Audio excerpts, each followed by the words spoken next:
Ebonee's creativity.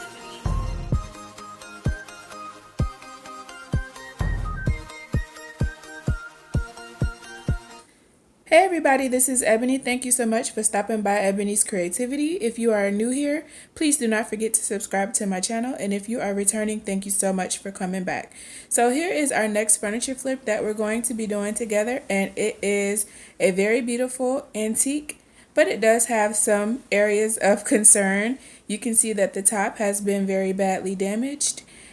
Looks like drinks were placed on it without any care being given to it, which is unfortunate because this really is a beautiful piece. This is that old antique, good quality stuff, nothing like what they make today.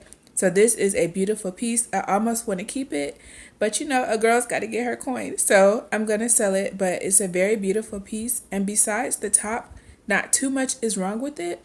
So I'm very excited to get started on this one. As always, we're going to start out by sanding. And so I sanded this for probably about 30 minutes until the top was nice and smooth. Here's what this looked like after I finished sanding. And like I said, this is that good quality antique wood. So it was very easy to work with.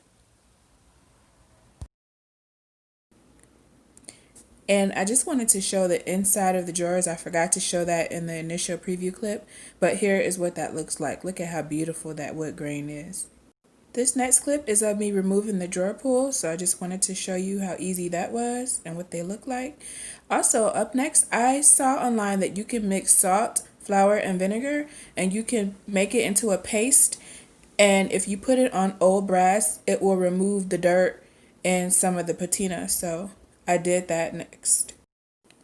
The one repair that I did have to make to this piece was that where you see me pointing, there were pieces of wood that would basically stop the drawer from receding into the main body portion of the dresser. So I had to go to my saw and kind of use some scrap wood and make my own little drawer stops.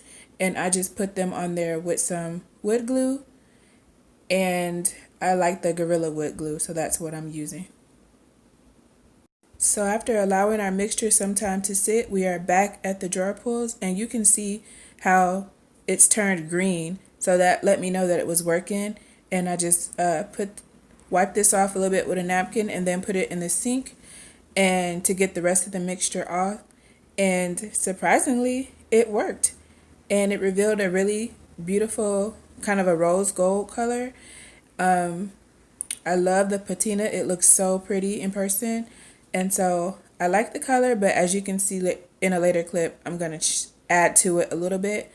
But you can see the rose gold color really shining through, and I thought it was really nice. I was really scared about doing this because we all know you can't believe everything you read online, and I did not want to mess these up, but I'm very happy that Google worked out in my favor this time. So here's how these look after being cleaned off with alcohol. Next, we're back outside on the main part of the body of the dresser, and I'm pointing out some areas that I would like to sand and pay some closer attention to because they look a little bit suspect. They don't necessarily look damaged, but I just want to pay them some extra attention. So I did do that, and here is what everything looks like after I'm done sanding and after I've added my drawer stops too. So not too much work, but you know, I did have to sand some areas. Also, I did sand the drawers as well. So next, I'm taking my Norm glass cleaner and I am going to wipe everything down and make sure everything is nice and clean.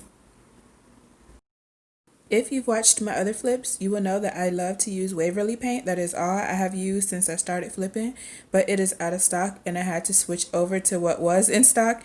And so I picked up some of this Kills paint, and I gotta say I love the Waverly still. This is quite watery and I love a thicker paint, but I'm gonna just try to work with this for now. Here's what that Kills paint looks like. Now, as I've said in my other flips, each flip comes with a new challenge. On this challenge, I had to deal with what are known as tannins, and that's basically the pigment that gives the wood its color, for lack of a better way to explain it. So the tannins are very strong and powerful in this piece because they have come through 3 coats of this Kills paint. So that's what I'm showing you here. At first, I attributed it to the paint because this is the first time I have ever used this paint. And I switched to this brand that I found in Joann's. And I did a coat of this and they were still coming through the tannins. So I had to go and find out what I could do to stop that, which led me to this Ben primer. This stuff is the bomb, and I will be using it first on any future white pieces that I do, so that if there are tannins or if there aren't, at least there's a good primer coat down first before I get started and I can avoid this problem. So I've learned yet another lesson while flipping. But before I applied it, I'm just showing you here how cracked up those Kills and the Joann's paint were. It was a hot mess, but this Ben primer did save it, so thank God for that. I used my foam brush from Dollar Tree, and I just made sure to stir the Ben primer well, and I just applied 2 coats, and I let it dry for an hour and a half between coats, and this product turned out to be the bomb, so I'm very grateful to know about it now. So as you can see, they turned out really well, and that product worked a miracle. So now it looks like it's been painted already, but that's just the primer coat. So I will be going over everything with another coat of paint. And I gotta say, I really did love this folk art paint. It's made by the same company as Waverly and is a great dupe. After that, I just did a top coat of polyacrylic. So as I said earlier, I kind of went over the drawer pulls with a metallic marker just to add a little bit of dimension to the color, not to take away the patina, but just to add a little bit of something to it.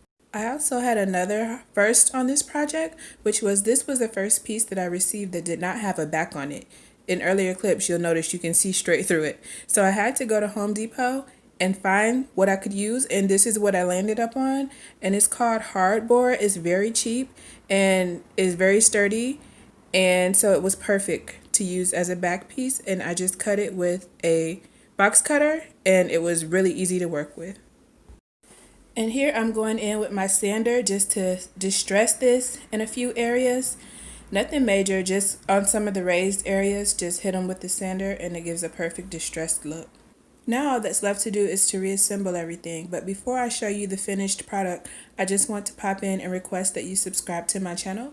I do chit chat videos, thrifting hauls, home decor related videos, and DIYs. So if you've enjoyed this content, there's much more where that came from. Please subscribe to my channel and return for future videos. Thank you so much for watching to the end.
If you have the time, please select another video to watch from the choices on the screen.